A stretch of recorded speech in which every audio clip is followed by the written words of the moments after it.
अस्सलाम वालेकुम, मैं हूँ हुदा और आप देख रहे हैं the true lovers of Muhammad. Allah के फजल से हमारा पहला रहमत का अशरा आज मुकम्मल हो चुका है और हम दूसरे यानी मगफरत के अशरे में दाखिल हो चुके हैं। 11वें रोज़े से 20वें रोज़े तक सुबह शाम आपने 100 मरतबा ये दुआ पढ़नी है।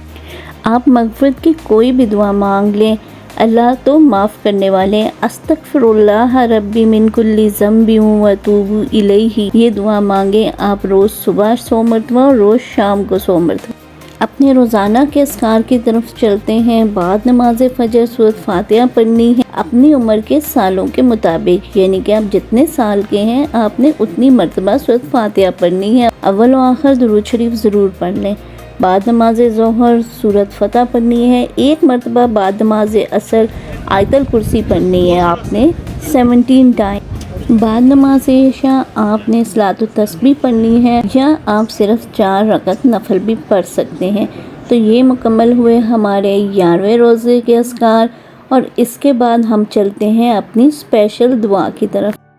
अगर कोई शख्स गुम हो गया है या आपको पता नहीं चल रहा, पिछले दिनों मुल्क के जो हालात थे, तो बहुत से बच्चे हैं जो अभी तक वापस घरों को नहीं लौटे।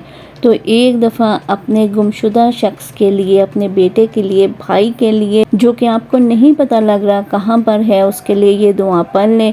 तो इंशाल्लाह अल्लाह ताला उसको बहुत जल्द घर ले आएंगे। यानी अगर गुमशुदा शख्स को घर वापस बुलाना है तो जब घर के सब आदमी सो जाएं तो घर के चारों कोनों में 70 मरतबा या मोईदू पढ़िए।